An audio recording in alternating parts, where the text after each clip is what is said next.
Follows on Media. This is Coming Out Stories.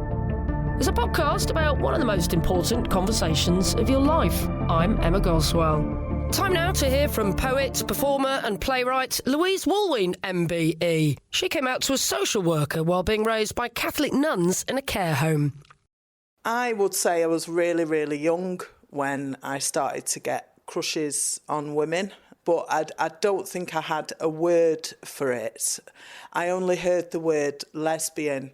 The first time I remember, it was as an insult against somebody else, and and for a while I thought, I don't want to be one of them, because back then lesbian, the way it was used as an insult, it kind of sounded like a disease.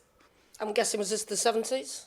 Yeah, it's the 1970s, early 1970s as well. So was it something that you very much thought you were going to keep to yourself? Yeah, it was. And then when those feelings got stronger, when I was at secondary school, it was something I hid even more. I certainly didn't want to be called a lesbian, but I definitely knew I was one. I blame Martina Navratilova, The minute that started to happen, I had my hero, and James Dean as well. I just thought, I'm a dyke.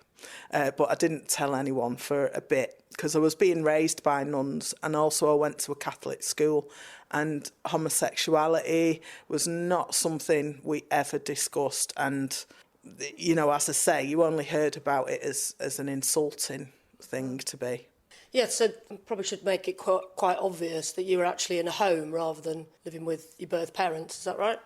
Yeah, from 9 I was in many different children's homes. Around 13, everyone seems to have lost count, and most of those were run by nuns, Catholic nuns.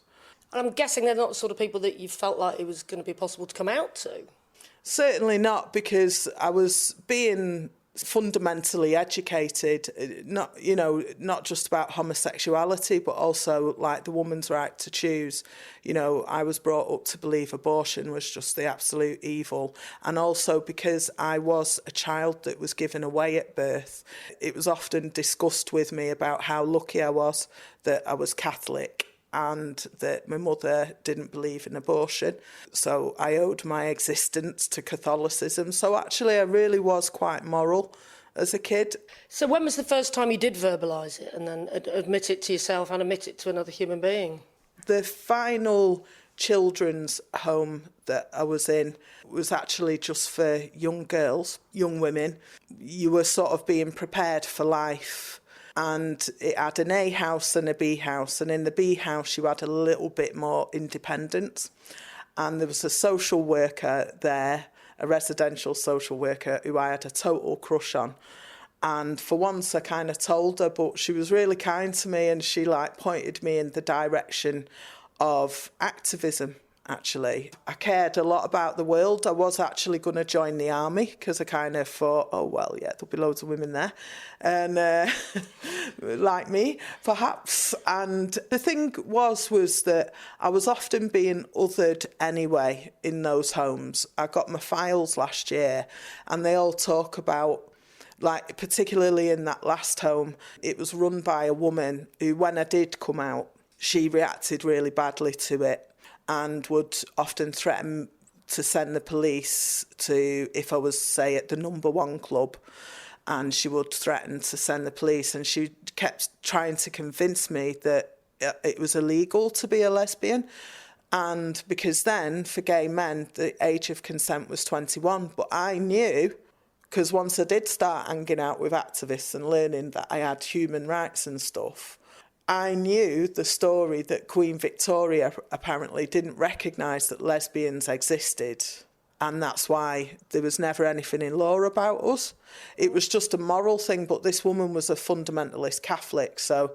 She was running a children's home? Yeah, she was preparing young women for life, and she describes me as, because I don't wear makeup and dresses, that I had hygiene issues and stuff. So she was always trying to get me to woman up. But the thing is my file, it's great having my file, because it's often commented on about my boyishness and about how that's a problem and a behavioural problem.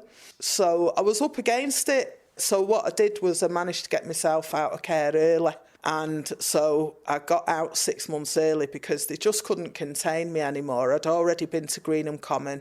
I'd already been and left the Socialist Workers' Party. I then had become a full-on activist. So when I got my first flat, how I got it was I went to Moss Side Housing Office and claimed political asylum.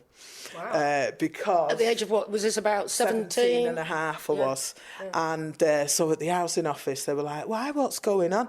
And I told them what this woman was doing and saying. And the thing is at Manchester at the time, it was like this revolutionary council that was going on.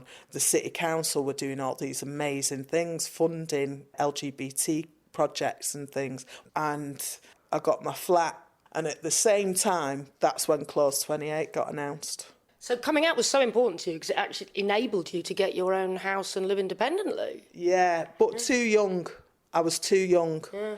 You know, it was not long, probably about 18 months after I lost that flat, because I was too young. I didn't know how to manage. It was really, really hard, and I didn't eat most weeks. And if it wasn't for the free sandwiches I'd get at the town hall with my activism and things like that, you know, I probably would have starved, actually. It was too young, but I had no choice because the woman who ran the home was just making my life really hard. And actually my social worker was being great and was sticking up for me, and almost lost her job because she was working for a Catholic agency.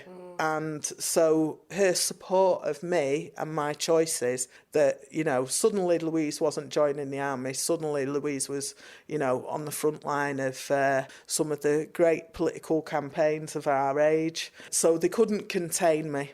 And from that moment, I would say, because of Clause 28, I was out. I was staying out. So it was what was happening within the government that led you to not just be out, but be very publicly out, wasn't it, really? Because you were, for want of a better description, an angry young woman, weren't you? Well, yeah, I had a lot to be angry about, not just about me personally. I mean, I had a lot to be angry about the world. We all did. And what I learnt really quickly was there was absolutely no point being angry about the fact that I'd just spent the first 17 and a half years in care in God knows how many children's homes with all sorts of terrible experiences, lots of brilliant ones as well. And then there I was in the world, but you had American nuclear warheads based on UK soil. You had the miners being turned over by the Thatcher government. Clause 28, we had loads of anti-deportation campaigns going. And I was really lucky that all of that, living in Manchester, because of what was going on in the council, they gave us an office when we started campaigning against Clause 28, a secret office. We had a gay centre. We had a growing village with just a few pubs. It was amazing. I couldn't have been luckier. But had I have been in another place, you know, perhaps a rural place, and all those things were happening to me. So coming out almost sounds like it gave you a purpose, it gave you a career. It didn't give me a career, no. That was happening in the background, actually. My career started at Contact Youth Theatre, and I wrote my first play. I was 18 when it came out, 17, and it was basically my first Christmas out of care, and I'd been sent to Contact Theatre as a way to keep me out of trouble, but also I was really talented. Straight away that was recognised, and I was commissioned to write my first play. So to be honest with you, my career was just running in the background, mate. The activism was at the foreground, because actually what I learnt very young was an injury to one is an injury to all. So like the film Pride, we were inspired by them, by those activists saying what we need to do is fight the common enemy. And in order to do that, we somehow find common ground. So very quickly I became an anti-racist campaigner. Once we'd lost the fight on Clause 28, once it became law, I went straight on to fighting other stuff, because my presence in those campaigns as a young lesbian was really important to those people. Well, let's talk about your fight against Clause 28, because you were instrumental in creating one of the biggest marches in the country against that anti-LGBT legislation. Tell us a little bit about that march and how it came about. So my involvement came about, the people who first started campaigning were a small group of activists called the Northwest Campaign for Lesbian and Gay Equality. And they'd sent out some leaflets into I think I was in the number 1 club. And I got this leaflet in my hand. And bear in mind, I'd just had this heck of a battle just to get a flat and get some freedom here, And I read it. And it had these bombs on it. But the thing that really wound me up, and it was about this, it was called Clause 27 then. So it was about banning the promotion of homosexuality in schools and libraries and any council-funded services. But what that meant was things like libraries wouldn't be able to have queer literature. And to be honest with you, that before I even left care, the only thing that I had was books. That somehow I used to be able to find books with lesbians in it. And because our library service was great in Manchester, it had women's press literature. So I was livid about that. I didn't really understand the rest of it. I just saw that books were going to be banned. And I thought, hell to the no. So I went to the meeting. And then it rapidly grew and I became a full-time activist in it. And apparently, I've only just found this out as we've done the commemorations this year. I always credit those activists for raising my aspirations, because there were all these lovely women as well who'd all been to Greenham and everything. So there was all these gorgeous people, lesbians and gay men, all older than me. I was the baby. I really looked up to them and learnt loads from them, but they raised my aspirations. They talked a different language from me. I was working class, grew up in care. It was pretty clever, but, not the same background as these people. And they were amazing, but at the commemorations this year, they were saying to me that it was me. I used to drive them mad because we'd have a meeting. So we'd have all these meetings at the town hall and then they'd all want to go to the pub and I'd be like, no, we've got 200 leaflets we've got to give out. Or, we've got to do this, we've got to do that. Because what happened was I just became full-time because there was no employment. So every week I'd go out into the village and stand up on a speaker or on the table and I would tell people that they had to come to this march, that now was the time that we've got to come out, we've got to stop living in the shadows, because the longer we live in the shadows, the more we're going to get attacked. And we were being picked on, and as I viewed it, the government were being bullies. So the only way to deal with bullies is to stand up to them. And so I used to speak like that.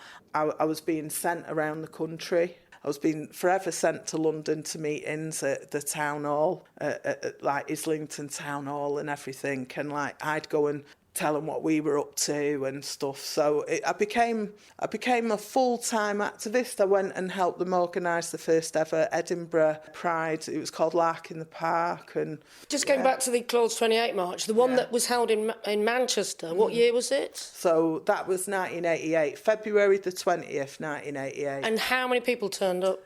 We say 25,000. Wow. At that time, it was the biggest ever political demonstration of any kind that had ever taken place in Manchester, which, considering our political history, that's quite significant. And at the time, it was the biggest ever LGBTQIA queer demonstration in the world.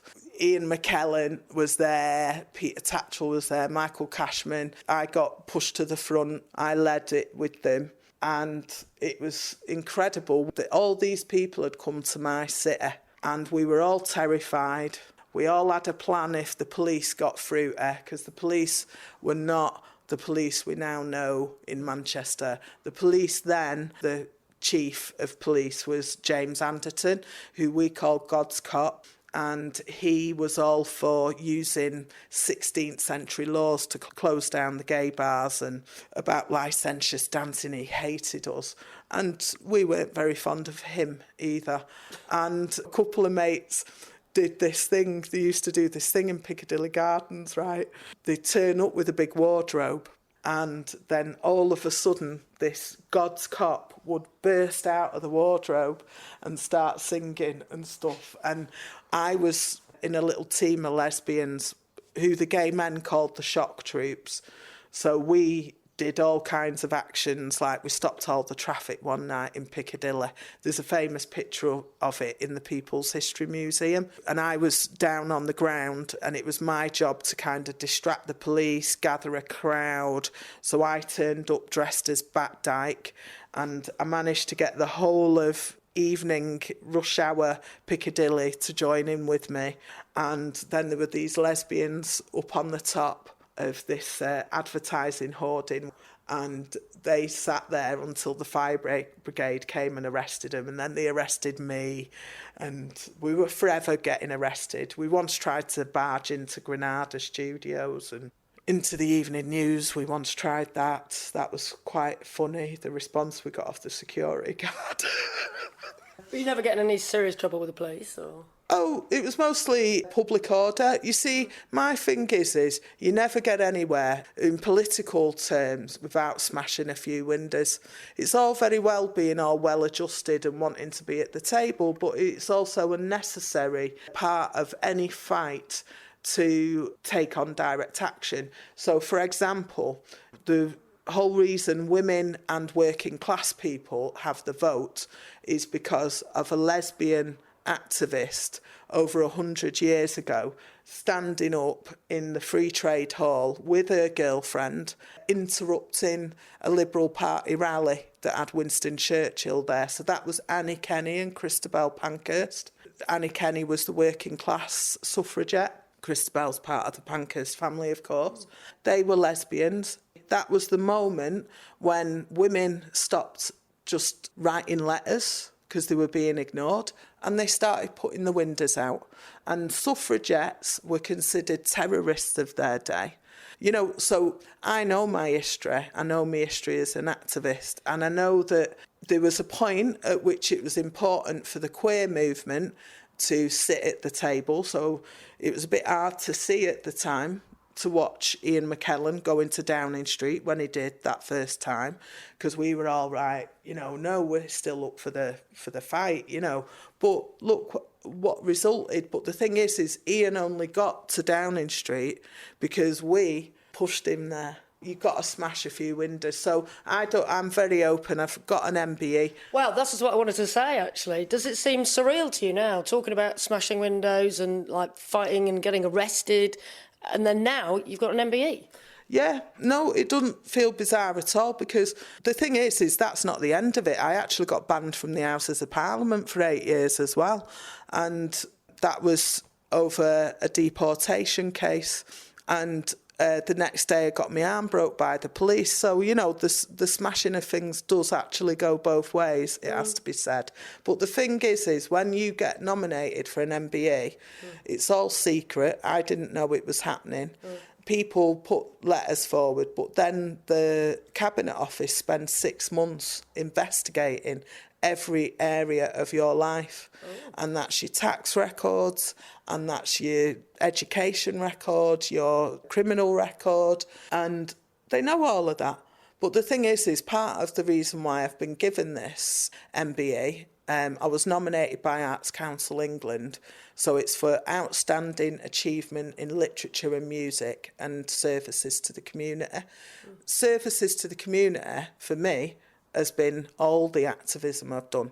When I've done whatever I have done, it is to serve society. I want to improve it and achieve full equality. So that's all been checked out by government. And so I'm one of the unsung women. This year in the list, in the Queen's Birthday Honours, it was 49% women for the first time. So were you pleased to accept it? Was there any part of you that thought, oh, do I want to be part of this establishment? It was a very difficult decision, yes. The difficulty arose because for the past 2 years or so, I've been writing a character called Pearl for National Theatre Wales for the play, the next play that that's coming out that I've done. And Pearl has been going through what we now call the Windrush generation. So when I write, I really care about my characters and I care what they're going through. And then the story broke and we had a meeting in the community about it. It was awful what my neighbours have been going through and what they've been going through at the hands of really shit government policies. It's just awful what's been done to people. So I was getting progressively angry about it. So that was what was on my mind when I got the letter.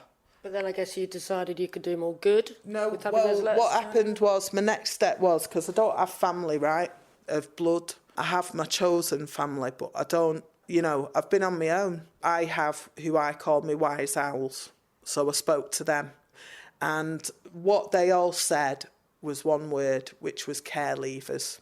So I talked through the Windrush thing, this Windrush scandal, and they were all, but what can you do with it? So imagine what it's like with it and imagine what it's like without it. And then I also talked through this with them, which was, for me, I feel quite emotional and still do. And I felt it profoundly that somebody was asking me if I wanted to be a member of something. I've never had a family. I've never been a member of fuck all. And then I read what it was for. And then it was amazing.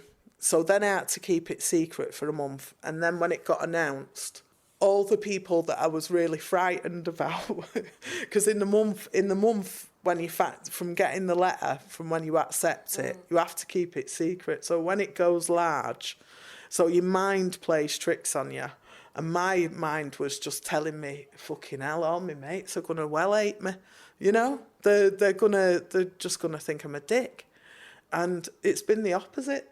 It's like you've had to come out as having an MBE now, isn't it? It's like coming out as something else. I suppose, but what has been amazing was that the acceptance. So by accepting something, I've actually been shown massively by my community and by my work colleagues and by my friends how much they accept me for who I am and how much they want to celebrate my achievement. And I've never actually had that before. I mean, I've not had a birthday party since I was about 29. And I stayed sober then because it freaked me out because I hadn't had a party since I was like 11 or something, it's not those sort of opportunities for where people can familiarly show you some love and respect don't come often when you've not got family.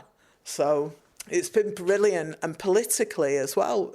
It's just amazing, actually, because most of my neighbours are like dyed-in-the-wool socialists and Greens and anarchists and that, but they just get it.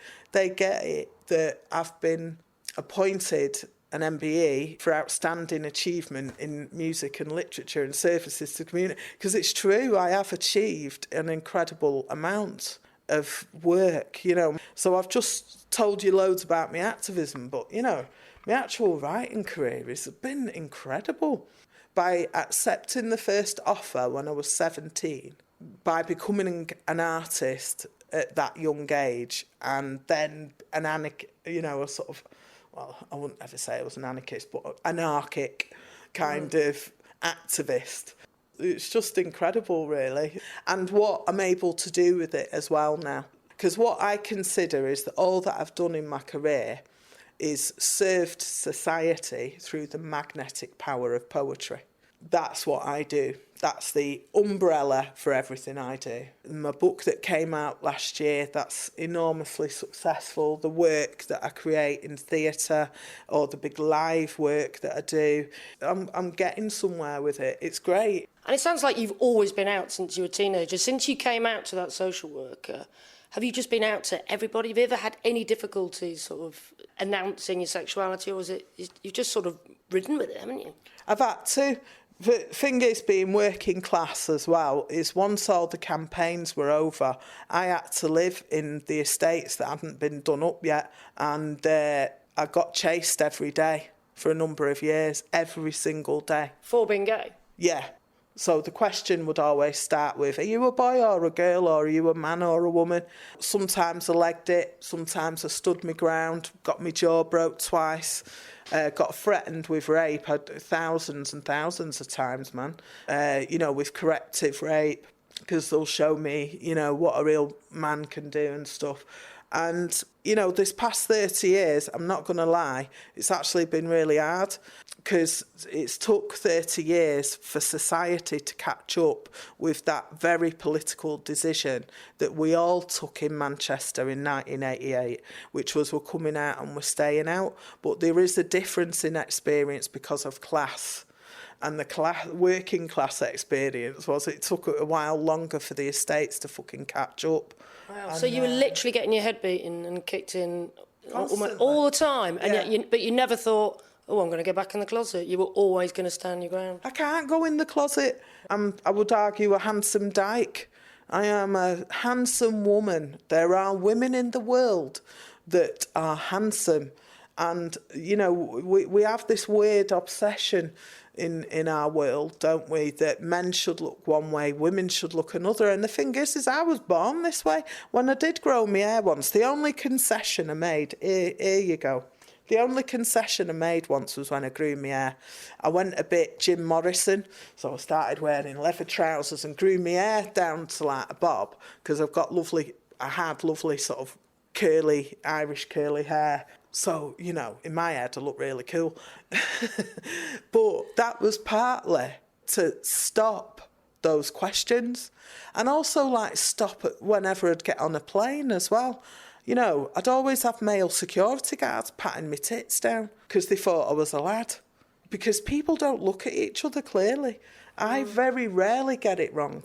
I can't understand that. So all the abuse I've taken in toilets as well. I mean, thank God for the Gender Equality Act, with mixed toilets, gender neutral. Because that will save me about 50% of the attacks I still fucking face. I had 4 last year. If there's anyone listening to this who maybe is growing up also in a working class environment, maybe even in a care home, or hasn't got parents to come out to, but what advice would you give to someone sort of question their sexuality and being afraid to admit to themselves and to other people that they are part of the LGBT community? OK, first thing is it's going to be all right. You are who you are, right? And nothing's going to ever change that. So what I advise is find your people. I was dead lucky, right? I found all those activists and I found a cause, and that unity, and also finding people that may not be exactly like you as well, but kind of think you're all right. You can trust them as well, and just sort of remember that unity is our strength, and find those people. We are there, so you can find your centres, your LGBTQIA centres. You can find phone numbers online and reach out. If those numbers are saying call us, if you feel isolated, then call them. They're not just saying it, they mean it. Anything else to add? Keep dancing. Yeah, the other thing that saved me as well was, at the time, I'm not saying it is now, but the music on the gay scene was terrific, so I very early on learnt that the answer to most of my troubles and pain and stresses was dancing and not fighting. Try not to fight those fuckers that are attacking you. Call the police, because that can damage you too. Especially the young dykes out there. We've got a reputation in the gay scene still that we're the fighters and stuff like that. We're not. We're the people who get attacked more often, and that's why it looks like you're fighting. So get help. That's my other piece of advice. Don't just hang out with other queer people. Go and find the music. Go and inhabit all the spaces of your city or your town. You have a right to be there. You can have your village and your pubs and all of that, but you also have a right to own the whole of the city, not just the part of it that they tell you that you belong in. A huge thank you to Louise Wallwein, MBE, for sharing her very political and very personal story with me. Please do subscribe wherever you get your podcasts from. We'd also love to hear from you on Twitter. You can find us there at Come Out Stories. I'm Emma Goswell, and Coming Out Stories is a What Goes On media production. In the next episode, you'll hear from Marta. She's a lesbian from Poland who had a secret relationship with her best friend all through high school. Well, she was in a relationship, but I think I was something new to experiment. We were still like kids, like teenagers more. But yes, it was an experience that put me like depressed for 6-7 years, I believe.